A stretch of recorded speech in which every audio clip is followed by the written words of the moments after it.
Welcome back नाज़रीन। Break के बाद एक बार फिर आपको खुशामदीद कहते हैं। तारीखी बाबरी मस्जिद के हवाले से फैसला सामने आ गया है। 3 हिस्सों में तकसीम करने का ऐलान किया गया है और सुन्नी वक्फ बोर्ड ने इस फैसले को तस्लीम करने से इनकार कर दिया है। उनके वकील जफर जलानी का कहना है कि वो सुप्रीम कोर्ट में जाएंगे। 4000 सफ़हात पर मुश्तमिल फैसला भी सामने नहीं आया। जाहिर जब उसकी तफसीलात सामने आएंगी फिर सुप्रीम कोर्ट में अपील की जा सकेगी। किस तरह दुनिया भर के मुसलमान तजिया निगार और मुबस्सिरीन इस फैसले को देख रहे हैं, इस वक्त हमारे साथ टेलीफोन लाइन पर ज्वाइन किया है जायद हामिद साहब ने। मुमताज सीनियर मुबस्सिर तजिया निगार हैं, इंटरनेशनल अमूर के माहिर हैं। उनसे पूछते हैं कि वो इस फैसले को किस तरह देखते हैं। अस्सलाम वालेकुम जायद हामिद साहब। जी वालेकुम अस्सलाम।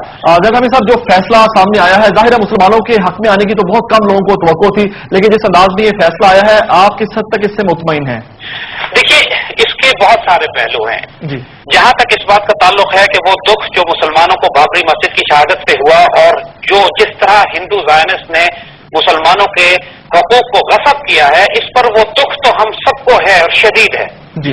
मगर जो नुकसान हो चुका है, इसके बाद जो होता इस फैसले का, अगर ये फैसला मुसलमानों के हक में आ जाता तो इसके नतीजे में कम से कम 10-15 हजार मुसलमान और शहीद किए जाते। देखिए, ये एक अनफॉर्चुनेट इशू है। जी हाँ, बड़ा अहम नुकता आपने उठाया जायद हामिद साहब। क्यों? ये एक बहुत अनफॉर्चुनेट इशू है कि हिंदुस्तान इस वक्त डोमिनेट किया गया है हिंदू ज़ायनिस्ट एक्सट्रीमिस्ट और सैफरॉन ब्रिगेड्स के हाथों। यानी जो उनके बजरंग दल, बीजेपी, आरएसएस के दहशतगर्द हैं, इस वक्त वो इंडियन प्राइम मिनिस्टर ने, मनमोहन सिंह जो सिख है, उसने ये बयान दिया है कि इस वक्त इंडिया को सबसे बड़ा खतरा हिंदू एक्सट्रीमिस्ट इंतहा पसंदों से है। Very right. और इस वक्त इनके जितने भी गुंडे और दहशतगर्द थे आरएसएस के, बजरंग दल के, उनको आपस में उन्होंने इंस्ट्रक्शंस जारी की हुई थी कि तलवारें तेज कर लो, हथियार तेज कर लो। अगर ये फैसला मुसलमानों के हक में आया तो हमने 1-1.5 लाख मुसलमानों को गुजरात की तरह ज़िबा कर देना है। ये बड़ा अहम नुकता है। बाकी जायद हामिद साहब, ये क्या खौफ है कि इतने ताकतवर है वहां के इंतहा पसंद हिंदू कि उनके डर की वजह से फैसला भी उनके खिलाफ नहीं आ सकता? जी, यही बात है। आप मुझे बताइए, गुजरात में इन्होंने 10,000 मुसलमानों को ज़िबा किया, 10 आग लगाई, जिंदा जला दिया, औरतों की बेहरमती की, कोई फैसला आया नरेंद्र मोदी के खिलाफ? सही बात है, बिल्कुल। नरेंद्र मोदी कि जिसको अमेरिका ने वीजा देने से इनकार कर दिया कि दहशतगर्द है, इंडिया में तो कुछ नहीं हुआ उसके खिलाफ ना। जी हाँ, अमेरिका ने वीजा देने से इनकार किया। तो बात यह है कि ये फैसला सियासी फैसला है, इसका ताल्लुक अदल से नहीं है। इन्होंने 2 लाख फौज लगाई थी उन इलाकों में, उन डिस्ट्रिक्ट्स में जहां उन्हें खतरा था कि हिंदू मुस्लिम फसाद खड़ा हो जाएगा। सही बात। और हम इस फैसले को इस तरह से ब्लेसिंग इन डिस्गाइज देखते हैं कि वो ठीक है कि मुसलमानों के हक जो हमें नुकसान होना था इस हिंदू हुकूमत से, इस हिंदू माशरे में, हमें कोई अमन, सुकून, इंसाफ की तवक्को नहीं है इनसे। हम सिर्फ अगर अपने हिंदुस्तान में रहने वाले मुसलमानों की इज्जत भी बचा सके अगर, तो ये बड़ी बात होगी। हिंदुस्तान का फैसला एक ही दफा तलवार से होगा, ये बता दें हम आपको। तो जायद हामिद साहब, जो बात हमेशा दावा करता है भारत कि हम सेकुलर मुल्क है, वो अपनी 7वीं पावर हासिल करने की कोशिश कर रहा है, सलामती काउंसिल के अंदर सीट हासिल करने की कोशिश कर रहा है, दुनिया में अपना इमेज बेहतर कर रहा है, कम से कम उसका इमेज तो फिर बेनकाब होना चाहिए इंटरनेशनल मीडिया में। देखिए, सेकुलर कैसे है? 1 अरब की आबादी में जब 10 करोड़ मंदिर है उस मुल्क में, तो फिर वो सेकुलर कैसे हो सकता है? वो हिंदू इंतहा पसंद मुल्क है जो इस वक्त उनकी मिलिट्री इंटेलिजेंस में, उनकी सिक्योरिटी स्टैब्लिशमेंट में जो दहशतगर्द एलिमेंट शामिल हो चुके हैं। कर्नल पुरोहित का केस आपके सामने है ना, जिसने समझौता एक्सप्रेस में धमाका किया था। इंडियन मिलिट्री इंटेलिजेंस का अफसर था ना। एग्जैक्टली। उसके बाद मुंबई का सारा ड्रामा आपके सामने है कि जिसमें कर्नल जो पुलिस इंस्पेक्टर कुरकरे था, जिसको मारने के लिए ये सारा ड्रामा रचाया गया मुंबई का, ताकि वो कर्नल पुरोहित की इन्वेस्टिगेशन जो कर रहा था, जिसके अंदर रॉ के, बजरंग दल के, आरएसएस के लोग जो इंडियन मिलिट्री स्टैब्लिशमेंट में घुसे हुए थे, उनको बेनकाब कर रहा था वो। तो ये तो किसने कहा कि इंडिया एक सेकुलर मुल्क है? इंडिया का कॉन्स्टिट्यूशन सेकुलर है। इंडिया ज़ाहिरी तौर पर कागजों पर लिखा हुआ है, लेकिन हकीकी मानों में इंडिया एक हिंदू इंतहा पसंद दहशतगर्द मुल्क है। अगर हमें सब जो लोग वाकई तारीख का जिन लोगों ने मुतालिया किया है, वो तो इस बात से 100% मुत्तफिक है कि हिंदू कभी मुसलमान का दोस्त नहीं हो सकता। ये बात कायदे-आज़म को भी समझ में आ गई थी, लेकिन हमारे हुक्मरान ये जो दोस्ती की पींगे बढ़ाते हैं, मुज़ाकरात की भीख मांगते हैं, फोटो सेशन करवाते हैं कश्मीर के नाम पे, कभी मुंबई के हमलों के नाम के ऊपर, ये इनको कब समझ आई कि ये फैसला तलवार से होना है, मुज़ाकरात से नहीं होना? इनको नहीं समझ में आएगी, इसीलिए निकाले जाएंगे।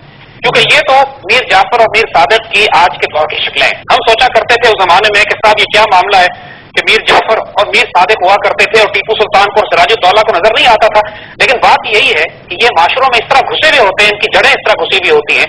हमारे अपने आज पाकिस्तान की सियासत में, पॉलिटिक्स में, वो पाकिस्तान की कम अज कम फ्रंटियर की हुकूमत ले लें आप उठा के, अवामी नेशनल पार्टी जो फ्रंटियर का गांधी कहलाता था, इनका जो फाउंडिंग फादर है, नाम ही उनका फ्रंटियर का गांधी था, पाकिस्तान की आइडियोलॉजी को तस्लीम नहीं किया कभी उन्होंने। एग्जैक्टली। और इसी तरीके से वो जो मुल्ला तबका है यहाँ का जो हुकूमत में होता है, उसका हाल ये है कि वो पाकिस्तान की पार्लियामेंट में खड़े होकर कहता है कि हम पाकिस्तान बनाने के गुनाह में शामिल नहीं थे, और उनको आप वजारतें देते हैं, कश्मीर कमेटी का सरबराह बनाते हैं। तो अब जब इस किस्म की गद्दारियां हमारी हुकूमत के बीच में मौजूद हों तो उनसे ये तवक्को करना कि ये हिंदुस्तान के खिलाफ एक ऑनरेबल और डिग्निफाइड स्टैंड लेंगे, अब उस बात है।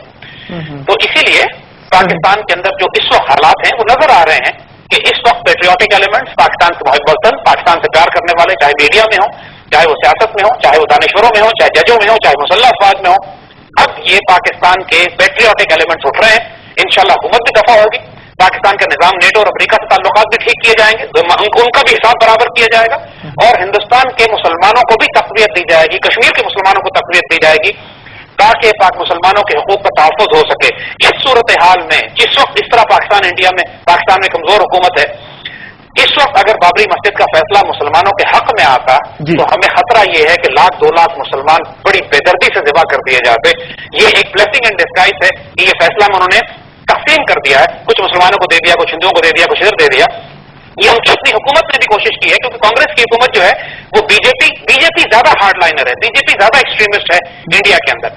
कांग्रेस की हुकूमत ने कोशिश ये की है कि किसी तरह फसाद रोक दिए जाए, वरना इतना बड़ा फसाद खड़ा होता। देखिए कॉमनवेल्थ गेम भी सर पे रखे हुए हैं, अगर इंडिया में राइट्स होते तो कॉमनवेल्थ गेम कैंसिल हो जाते।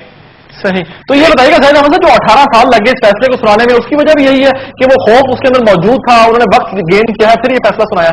यही बात है, हम अर्ज कर रहे हैं ना आपको, क्योंकि बाबरी मस्जिद इतना बड़ा इशू था, उसमें इतने पूरे हिंदुस्तान में इतने बड़े बड़े फसाद हुए थे कि इस वक्त अगर इंडिया में मुसलमान और हिंदू कम्युनल फसाद हो जाता है, और फिर इंडिया की फेडरेशन के अंदर नक्सलाइट्स बागी जो है वो इंडिया की फेडरेशन को गिरा रहे हैं, बिल्कुल कश्मीर के अंदर एक बगावत बर्पा हुई भी है, सिख जो है तैयार बैठे हैं। इस सूरत हाल में कांग्रेस की हुकूमत खौफ में मुब्तला थी कि सियासी फैसला है, जजों पे दबाव डाल के कराया गया है। वही बात है कि फैसले का मायने कोई नहीं है, सुप्रीम कोर्ट में अपील होगी, फिर चलेगा 20 साल मामला ये। तो ये मामला लटकाने वाला मामला है, लटकेगा भी, जब सुप्रीम कोर्ट में स्टे ले लिया जाएगा फिर 20 साल चलेगा। कोई फैसला नहीं करना चाहता, इसका फैसला हो ही नहीं सकता। इसका फैसला उसी वक्त होगा कि जब पाकिस्तान और हिंदुस्तान के दरमियान बेसब्त फैसला होगा, और इंशाल्लाह वही बात जो हम कह चुके हैं, कश्मीर हो या हिंदुस्तान हो, वो बतौर शमशीर होगा इंशाल्लाह। साहब आखिर में ये फरमाएगा भी, आपसे पहले मेरी मीर वाइज उमर फारूक से भी बात हो रही थी, वो भी यही कह रहे थे कि कश्मीर के अंदर भी तकवीत पा रहा है इस वक्त, जो भारत के खिलाफ जज्बा है, लोग ज़ाहिर चाहते हैं भारत की गुलामी से निजात हासिल करना। कोई मुस्तकबिल करीब के अंदर कश्मीर के अंदर से आपको वो शमा, वो किरण निकलती हुई नजर आ रही है, जिसके नतीजे में इस खित्ते के अंदर जो अमन का कोई रास्ता है वो निकल सके? देखिए अमन का रास्ता नहीं निकलेगा, लेकिन कश्मीरियों की जो जज्बे जहाद, जज्बे आजादी है, वो कुर्बानियां देगी। कश्मीर अपने आप को और कुर्बान करेंगे, हिंदुस्तान को नाको चने चपाएंगे। लेकिन फैक्ट भी अपनी जगह पर है कि ये कश्मीरी रेजिस्टेंस जो इस वक्त इंतफादा उठा है, ये सिविलियन इंतफादा है, इसमें मुजफ्फरीन शामिल नहीं है जी। ये सिविलियन पॉपुलेशन है, और सिविलियन पॉपुलेशन कितनी भी आपस में एक निकल कर बाहर एक हिंदुस्तान को चैलेंज करे, 5 लाख भारतीय फौज उसको कंटेन कर सकती है, शोहदा देंगे, औरतें बच्चे जख्मी होंगे, शहीद होंगे, लेकिन इंडिया पे इतना दबाव नहीं है कि वो कश्मीर के मामले पे कोई निगोशिएट करे, कोई बात करे, क्योंकि जब तक पाकिस्तान कश्मीरियों के पीछे ना खड़ा हो, पाकिस्तान तो नहीं खड़ा, लिहाजा इस वक्त कश्मीरी तकरीबन तनहा कर दिए गए हैं, और ये बड़ी तकलीफ दह बात है। और आने वाले वक्तों में ये मज़ाहमत चलेगी, इसको इंडिया दबा नहीं सकता है। 20 साल हो गए हैं, 1988 में अफगान जिहाद के बाद ये कश्मीरी इंतफादा शुरू हुआ था, 22 साल हो गए माशाल्लाह, अभी तक चल रहा है। फलस्तीनियों का इंतफादा भी इसी वक्त शुरू हुआ था, चल रहा है अभी तक। ये मुसलमान कुर्बानियां देते रहेंगे जब तक को सलाउद्दीन अयूबी को, नूरुद्दीन जंगी को गैरतमंद मुसलमान हुक्मरान नहीं आता है, मुसलमान कुर्बानियां देंगे।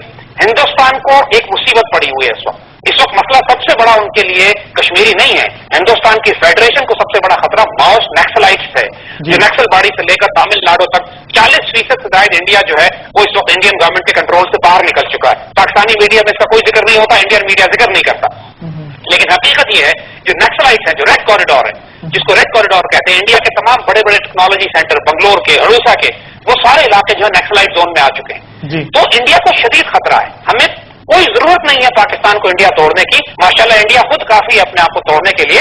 हमें सिर्फ अगर एक मजबूत हुकूमत हो और ताकि मुसलमानों के कम अज कम इंटरनेशनल सतह पर मुसलमानों की नुमाइंदगी हो सके, तो इंडिया को शर्मिंदा करने के लिए, एम्बैरस करने के लिए, उसको मजबूर करने के लिए कि मुसलमानों के साथ मामला को ठीक करे, ये आराम से किया जा सकता है। लेकिन पहले तब्दीली इस्लामाबाद में लानी पड़ेगी हमें, यह हुकूमत तो हमारी आबरू बेच चुकी है। बहुत शुक्रिया जाहिद हामिद साहब, इंशाल्लाह आपसे फिर राब्ता होगा। जज़ाकल्लाह खैर, थैंक यू, अस्सलाम वालेकुम। जनाब मुमताज मुबस्सिर जाहिद हामिद हमारे साथ टेलीफोन लाइन पर गुफ्तगू कर रहे थे। उनका ये कहना है कि जब तक इस्लामाबाद की तब्दीली नहीं आएगी हमारे हालात बेहतर नहीं हो सकते, और उन्होंने वाज़ेह तौर पर कहा है कि भारत के साथ फैसला सिर्फ तलवार के ऊपर हो सकता है, मुज़ाकरात के जरिए नहीं हो सकता। और भारत का मुसलसल रवैया और तारीख भी इस बात की गवाह है कि हिंदुओं ने कभी मुसलमानों के साथ दोस्ती नहीं की है। जब तक हमारे हुक्मरानों को ये बात समझ नहीं आएगी, हम अमरीका के आगे सरमसजूद होकर भारत से मुज़ाकरात की भीख मांगते रहेंगे। उस वक्त यकीनन हमारे हालात में बेहतरी नहीं आनी। आज भी जो बाबरी मस्जिद का फैसला आया है, जाहिद हामिद साहब का कहना है कि ये इस लिहाज से खुशाइन फैसला है कि अगर खुदा न खास्ता ये फैसला मुसलमानों के हक में आ जाता तो भारत के अंदर जो फसादात होने थे, जो लाखों मुसलमानों को शहीद किया जाना था, उसका किसने हिसाब देना था। जो कि इससे पहले मिसाल मौजूद है गुजरात के अंदर जब 10,000 मुसलमानों को जिंदा जला दिया गया, उनकी असमतें पामाल की गई, तो उस वक्त दुनिया ने क्या एक्शन ले लिया। नरेंद्र मोदी को अमरीका का वीजा नहीं दिया गया, अमरीका ने नहीं दिया, लेकिन भारत के अंदर उसके साथ क्या इंसाफ किया गया। यकीनन भारत का जो सेकुलर का नारा है उसके ऊपर एक बहुत बड़ा तमाचा है कि किस किस्म का भारत का सेकुलर चेहरा है जो इस किस्म के खौफनाक फैसले करता है जहां मुसलमानों के साथ वाज़ेह तौर पर तफरीक अपनाई जाती है। इस पर मजीद बात करेंगे एक छोटी सी ब्रेक के बाद। देखते रहिए व्यू पॉइंट।